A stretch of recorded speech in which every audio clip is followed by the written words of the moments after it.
Hi friends, welcome back to Rouse Rising. If you are new to the channel, I am Katie and I'm also the creator of rouserising.com. I will leave that link down below in this video's description. It's where I share with you all some of my recipes. I'm still working on it, so bear with me. In this video today, I am sharing with you as a part of the 3 Rivers Challenge, my first week of the Pantry Challenge. This just includes some of the work that I did in the kitchen. I'm also sharing with you today a grocery haul and a medicinal remedy. I'm going to share with you how we render lard and a meal that a friend brought to us because we didn't do a whole lot of cooking this first week in January because of Aaron's hospitalization. I want to say thank you to all of you that kept us in your thoughts and kept us in your prayers. He's doing so much better now. He is home with us on the mend. He's still on a liquid diet. He's slowly introducing solids to bowel tolerance, to body tolerance, to pain tolerance. And he's also discovered slippery elm bark. So more on that on a later date. Today, I just wanted to go ahead and dive right into this video and share with you all my grocery haul from Fred Meyer's. Now, I know that I'm doing the Pantry Challenge, and typically with a Pantry Challenge, you try to not go to the grocery store. The problem that we ran into was having to take our kids to a babysitter's and things like that, and the kids being back in school.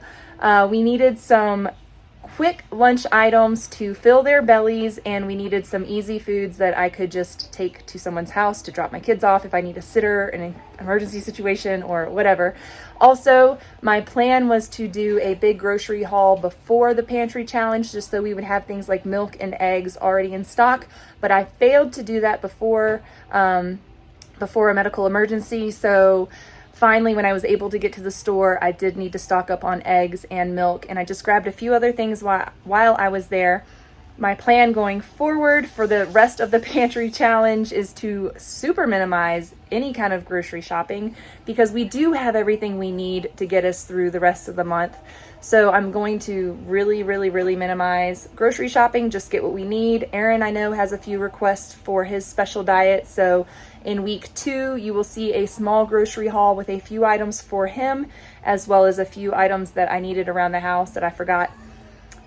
You know, life's just been nuts. So the Pantry Challenge, we're going to be working through a lot of this canned food behind me, as well as a lot of the canned food that we have in our other pantry shelves. We're also going to be working through some of our grains that we have. So you're going to see me cooking a lot with different variety of grains in this Pantry Challenge.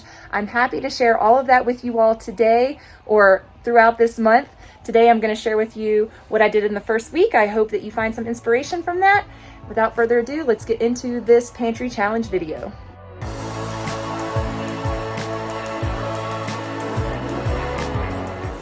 Okay, so I ran to the grocery store. Aaron just got out of the hospital and we needed a few staple items. I am doing the 3 Rivers Pantry Challenge this month. That means I'm only buying necessities, and these were the things that I needed for school lunches and breakfast and things like that. I want to talk to you guys about the price of groceries right now because I'm in sticker shock. I'm in complete sticker shock. I went to the restaurant supply store and got these cage-free eggs. This is a 5 dozen. It was $33, you guys. And also from the restaurant supply store, I got these 2 packs of salami. These were $14 each. I think the price used to be either $9.99 or $10.99 for these. So I grabbed 2 of those for snacks and charcuterie boards. I don't even know how to say that, but we do a lot of snack plates for the kids, and we'll throw on a few pieces of salami with some sourdough, some cheese, some fruit, and call it a snack plate. So these 5 dozen of eggs were $33, and then I'll go over, I think these were $7.59 each for an 18 pack. The price of eggs is astronomical. Our stores still have eggs, but they are very expensive right now.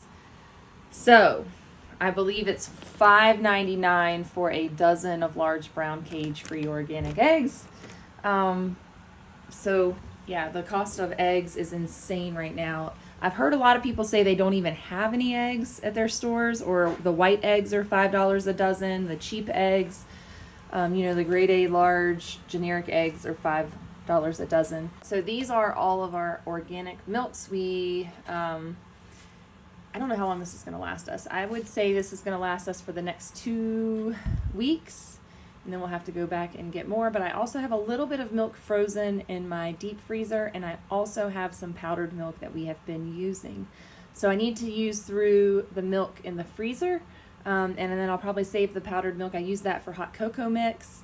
And I recently shared a hot cocoa mix recipe with you guys, so I'll link that down below in the video's description. These were $6 a piece, if I remember correctly. I'm just shocked at the price of this grocery haul, so I'm going to tell you guys what the cost of my grocery haul is at the end. But if you want to go ahead and leave your guesses for how much I spent on all of this stuff down in the comments below, do that. And then I will tell you what my grand total is at the end. I grabbed some Simple Truth sausage patties and pork sausage links. I grabbed 3 packs of the sausage patties and 1 pack of the links. We do these for breakfast a lot, so we'll do 1 pack of these and a whole bunch of eggs and some fruit, a smoothie or whatever for breakfast. Then over here we got 2 bags of the 3 pounds of cuties. They had organic ones, but they didn't look like they were in that great a shape, so I just got the conventional ones. We use lemon juice in our electrolyte drink, our homemade electrolyte drink with Redmond's real salt. So we needed to restock on that for the month or the next 2 months. And so we got 3 bottles of that. I should keep better track of how often we go through those. I would say 1 bottle lasts us about a week. I just use a splash of it when the kids make it for Aaron. I think they go a little heavy. We've got 2 bags of Mission tortilla chips. Those are going to go in the kids' lunches. These are going to go in the kids' lunches. Also, baby carrots, it's a big bag. So this is a 2-pound bag, and then we got another 2 pounds bag of whole carrots. Those go in my soups and stews. Same thing with the whole head of celery. That's for all of the winter cooking soups and stews. Thankfully, I have a whole bunch of broth in my refrigerator already for Aaron. I've got 2 jars. I've got one in my outside fridge, but I've got 2 jars of those. Ready to go for him to drink on for the next couple days. Here we have, I already told you guys about the salami from the restaurant supply store. All the rest of these groceries came from Fred Meyer's. So we've got our 3 bunches of bananas for smoothies, for baked goods and things like that. We got a huge pack of fruit snacks. Those go in the kids' lunches. And then you saw the 3 large 18 packs of eggs. I bought all the eggs that they had. This kind of eggs. They had the smaller 12 packs and they had a whole bunch of other eggs. But I got the last 3 of those. So where did I put my receipt, you guys? I'm going to put my total across here because once again, Mom of 5 life, I can't find it. So I'm going to locate it. I do know that this 5 dozen eggs and these 2 $14 things of salami, they were like $14.89 or something like that. So we'll just call them $15. Was $63. This little teeny tiny pile of food was $63. Can you believe it? Insane. Oh, I just found my receipt. I had to pay the babysitter, so I took some cash out to catch up on paying the babysitter for the last couple days. She did not require payment, but we blessed her because she blessed us. So we had to pay her for the last couple days. And the total was $25.42. $25. Sleep deprivation is real. The total from both stores was $188.42. My goodness, I could not spit that out if you paid me. Can you believe that, you guys? For this little teeny tiny haul, my mom would fill her grocery cart for 7 kids. She would fill it to the brim for about $60. I remember that. And this was a teeny tiny grocery cart full, like one of those little tiny carts full of groceries. Unreal. This will get us through probably the next 2 weeks or so. We've got lots of vegetables in the freezer. We have meat in the freezer that we're going to be using up that we did in our last Azure haul. And yeah, so this is just to fill the gaps with some fresh stuff. And we have lots of canned and other items in our freezer that we are going to be using up for this pantry challenge. Next up in this video, I need to clear out my freezers. I have a ton of elderberries I need to deal with, so we're going to be making some elderberry syrup together. This is when I'm mixing in the honey, but we'll get to that here in just a little bit. We also have a whole lot of pig fat that's been hanging out in my deep freezer. Every 6 months or a year, I render more pig fat into lard.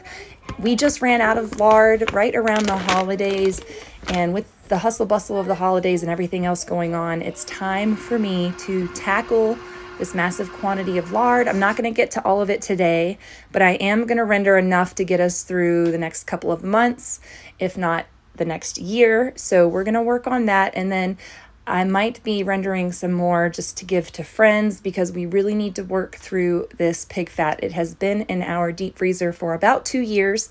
It doesn't appear to have any frostbite or anything weird going on with it. It still looks like it's in great shape. It doesn't have an odd smell.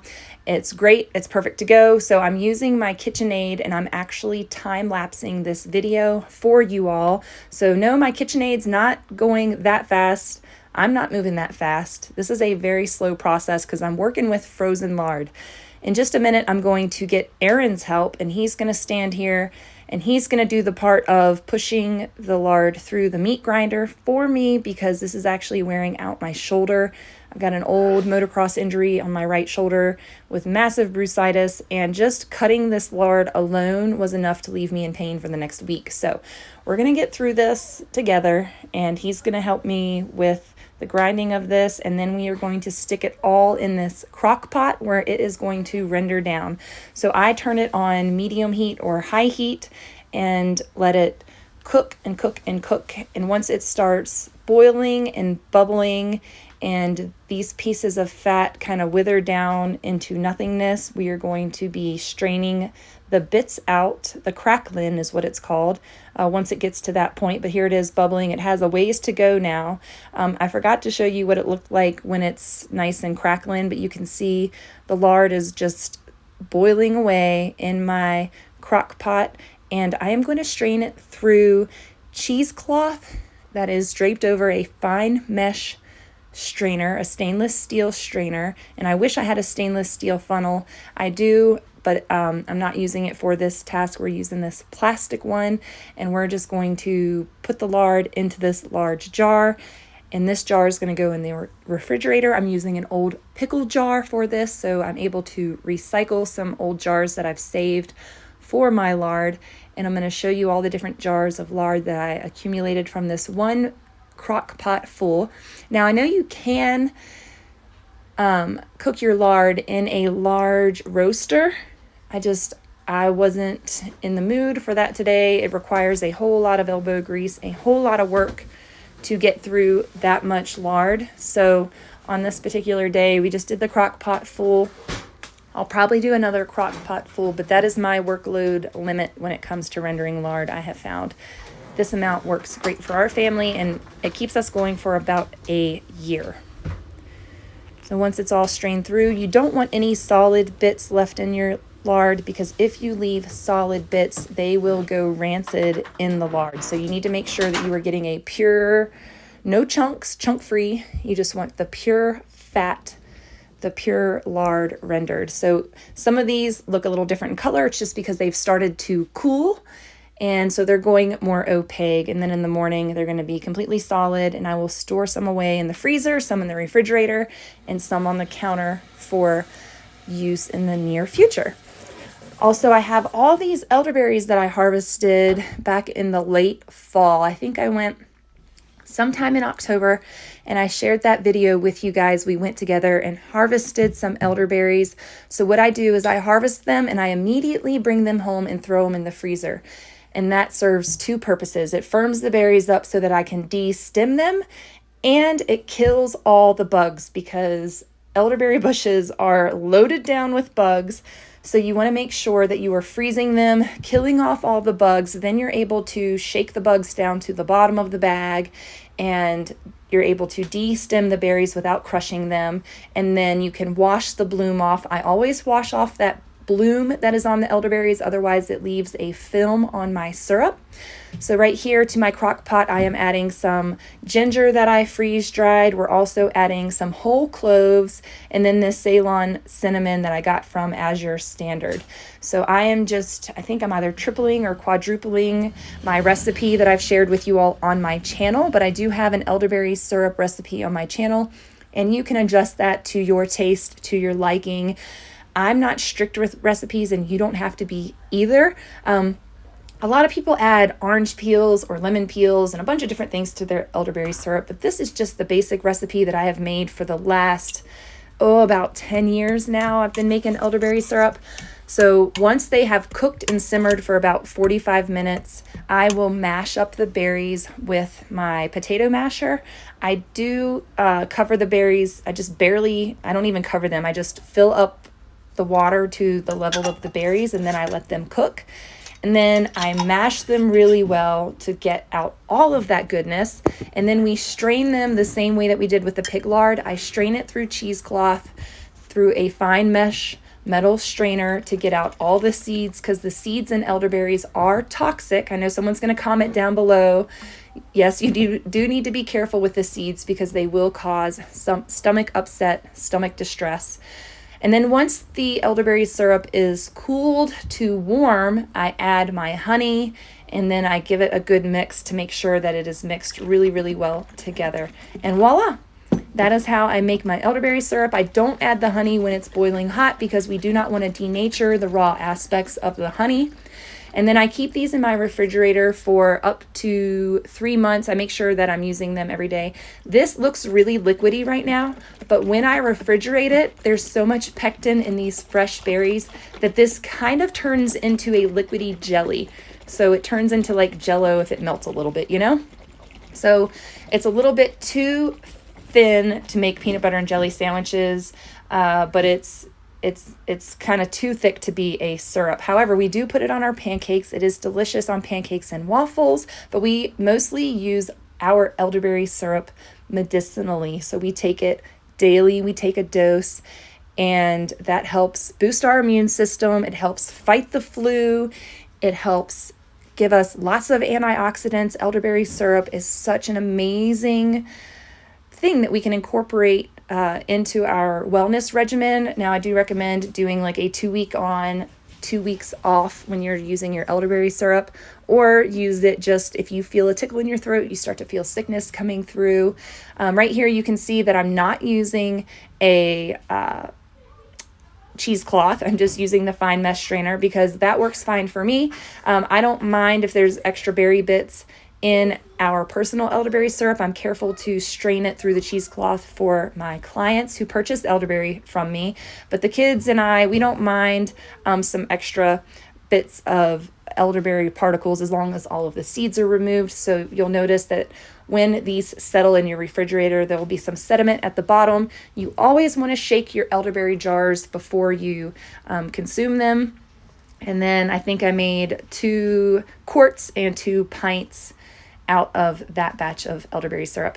Next up, so this is the first week in January during my pantry challenge that I'm doing with the 3 Rivers Homestead.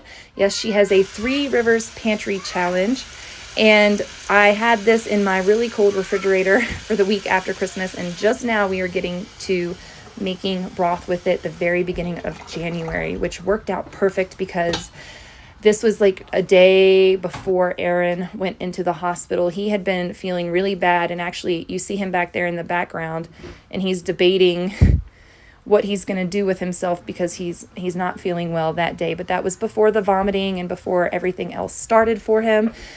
So he's just kind of moseying around the house, and I am getting some broth together because in my mind, the broth is going to be the cure-all, right? I'm going to fix my husband up. I'm going to make him this turkey broth with these chicken feet and all the good stuff, and I'm going to get his gut fixed up. At least that's what I'm thinking in my mind. I'm like, honey, it's okay. I'm going to get you some broth. We're going to get you better. At least that's what I was thinking in my mind. I thought I could fix it. I could resolve it. He was doing everything at this point to try to get relief.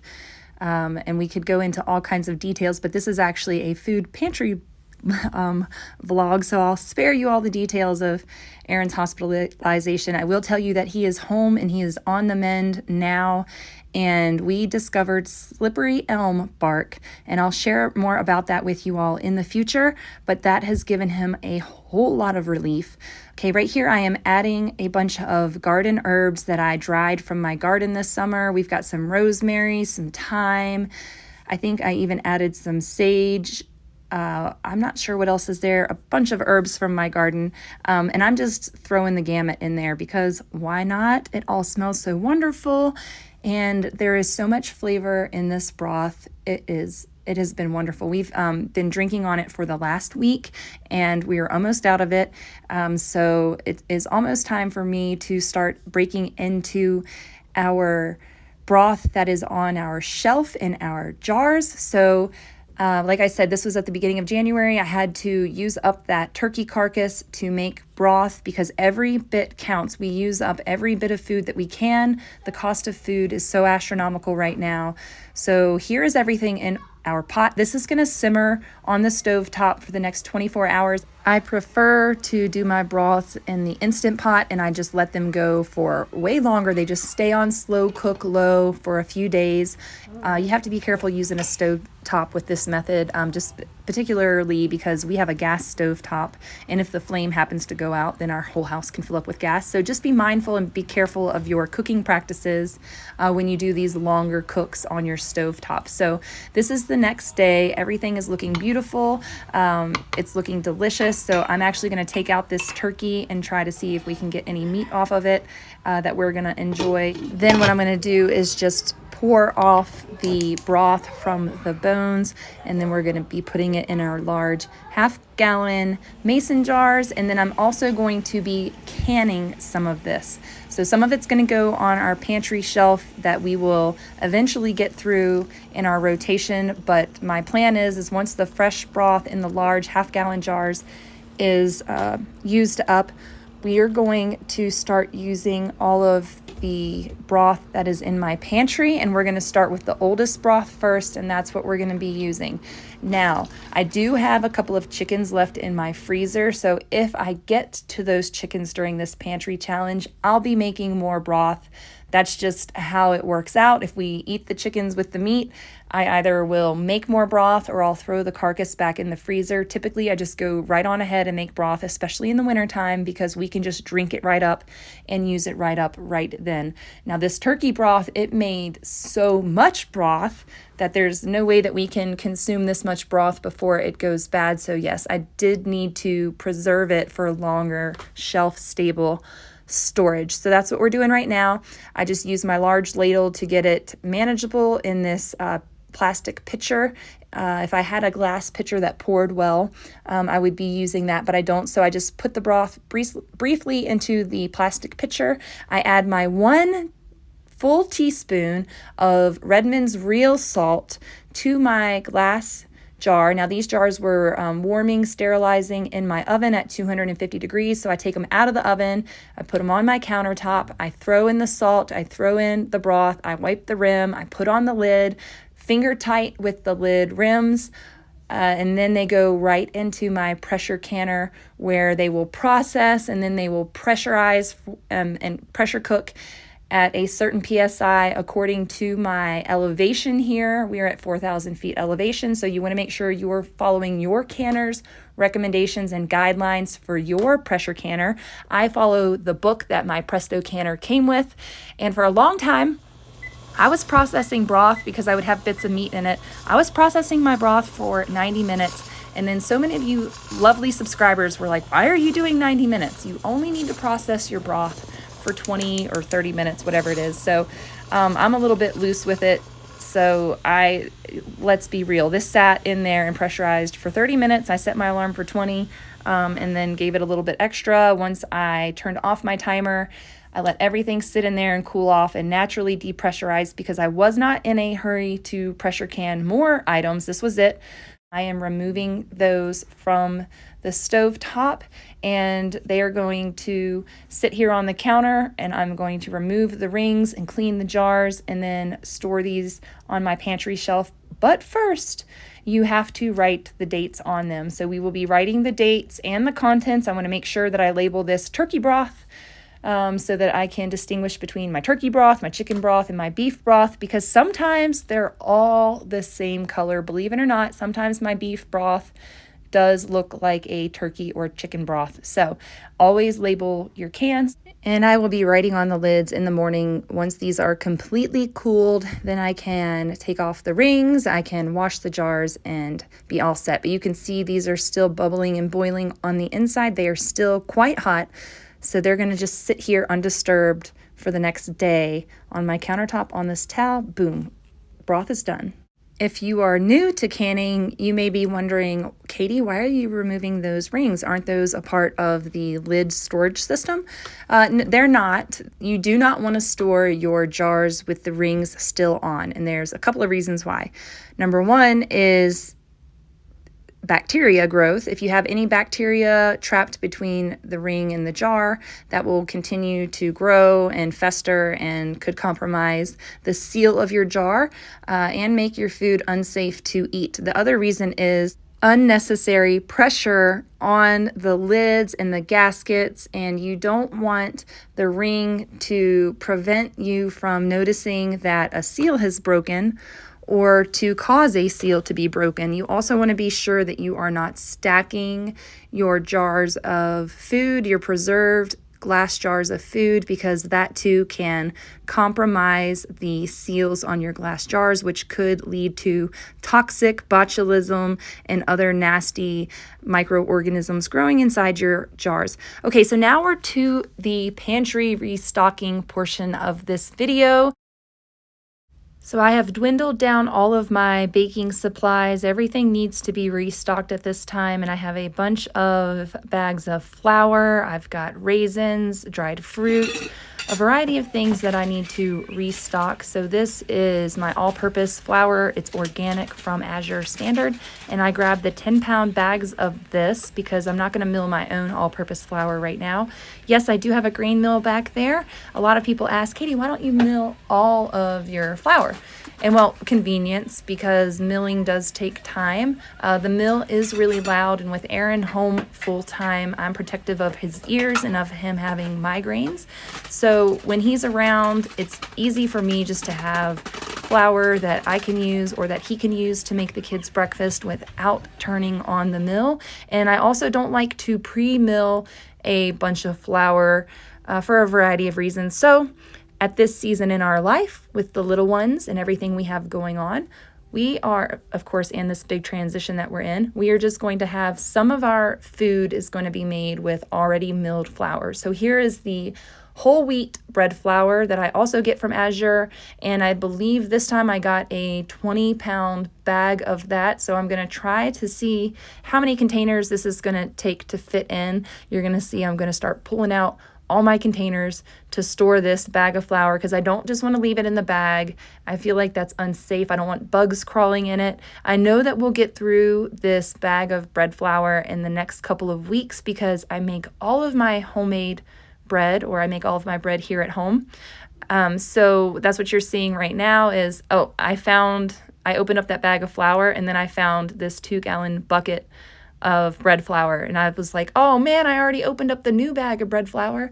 So check your stock, check your inventory, because like I said, I still had another 2-gallon container of bread flour. I didn't need to open up my bag just yet, but if you guys are curious about my daily loaf of bread recipe, I will link that down below. I always link it down below in my video's description, because you guys see me making this loaf of bread quite a bit on my channel. Sometimes I use fresh milled wheat, and for that I would advise you to add something to make your fresh milled wheat a bread flour.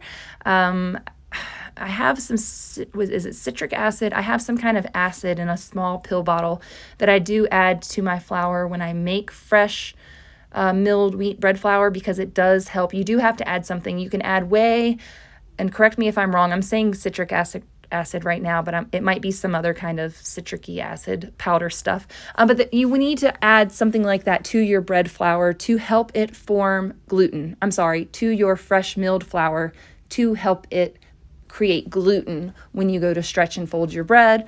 Otherwise, your bread is going to be more like a cake, and it's not going to have that togetherness. It's not going to have that gluten formation that makes bread delicious bread. So one of the subscribers, one of you had asked me if I added anything to my fresh milled flour, and I commented that I didn't, but I haven't made bread with fresh milled flour in about a month or so.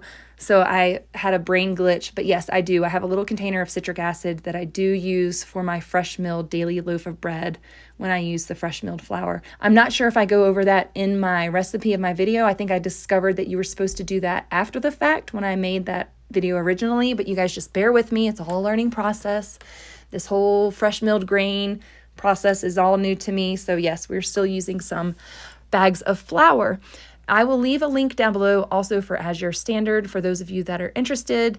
Many of you have signed up for Azure and are using them now to buy organic bulk groceries. It's a great resource for that. If you're like me and you live in a remote town, you probably don't have access to bulk or organic groceries. The nearest Costco is about 2 hours away over a wintry mountain pass that's very dangerous, so we don't do that. So I have to order a lot of our bulk goods. It saves us money in the long run. So there is an upfront cost to ordering bulk organic goods. But like I said, I'm not running to the store and buying flour every single month. So it works out really well for our family to buy organic because we are a family of 7. So you saw I refilled our mango. That is one of our snacks that we have. Now I'm refilling raisins. That's another snack that we have. We put these on snack boards. We pack them in lunches. We eat them by the handful, put them in our granola. We also do this with the apple juice infused craisins. Those are another delicious snack that we keep in our home. We go through about a 5-pound bag of each every other month. So 10 pounds of fresh dried fruit every 2 months. It's probably more like 3 pounds because I'm going to include the mango in that. So every couple of months I am re-upping our dried fruit and restocking it. So look, I found another gallon plastic container for some of my bread flour that I mistakenly opened this month. And these are honey containers, those plastic containers. That is what I get 12 pounds of honey in, and then I save the containers to use for food storage, and it works really well for food storage in my house. Yes, rodents can chew through that plastic, so you don't want to leave those types of plastic containers in your garage or anywhere else. So then we're just going to continue filling up glass half-gallon jars with our bread flour. My goal is to not have any bread flour in the bags sitting around because we are prone to weevils and different little bugs that can get into flour. So I'm very protective. I haven't had an issue here, but there was a time in my pantry when we first moved into this house where I discovered weevils, and I went, or I think they're called weevils. I don't know. They're like these little worm bugs. And I went through and purged everything, did a complete cleanse and cleaning of my pantry, and I have not had a single problem since. I also freeze my grains and my flours and things before I use them or take them out of the bags. I pop everything into the deep freezer for a couple of days to a week.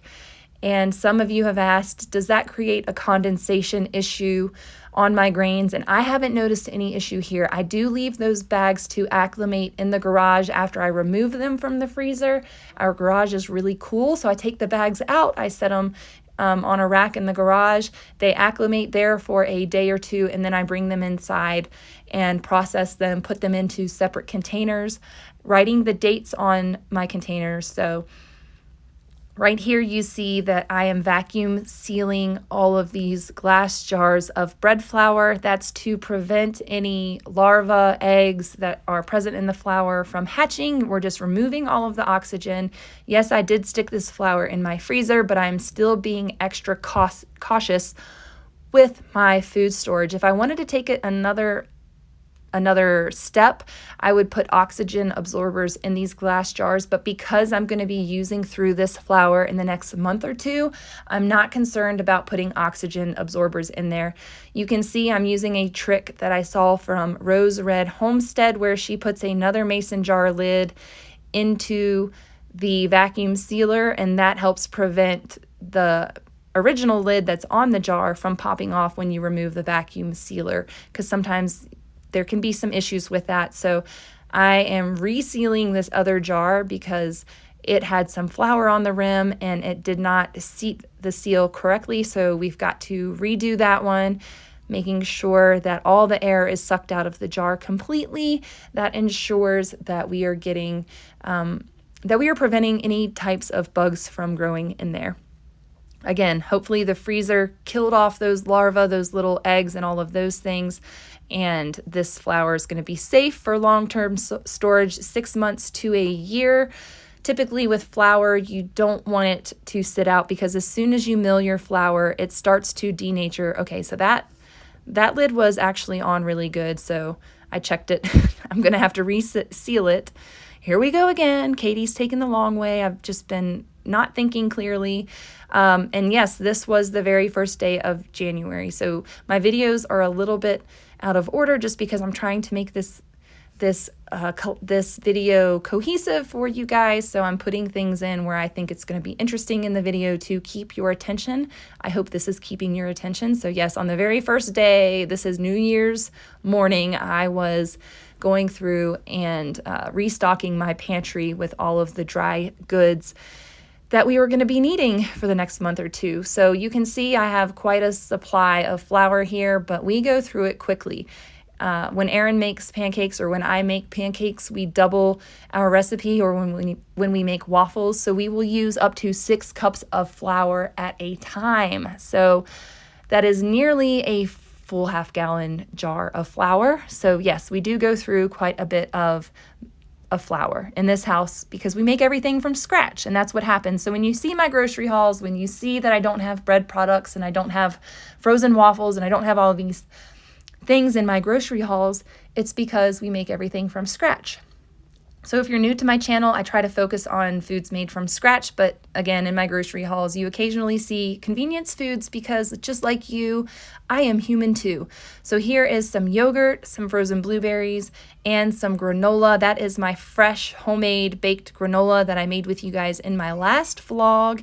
So check that out. And this week we are just enjoying it on some yogurt with some blueberries. Now, I'm not sharing a whole lot of meals with you from this first week of the pantry haul because my husband's been hospitalized and it's been a crazy week. So we had some meals brought to us. So I'm going to share with you the meals that were brought to us. But first, I'm just going to show you, I made the kids some homemade mac and cheese. Mac and cheese is super easy to make. I'm going to use this grass-fed cheddar cheese, some milk, some stuff. I'm going to make a roux.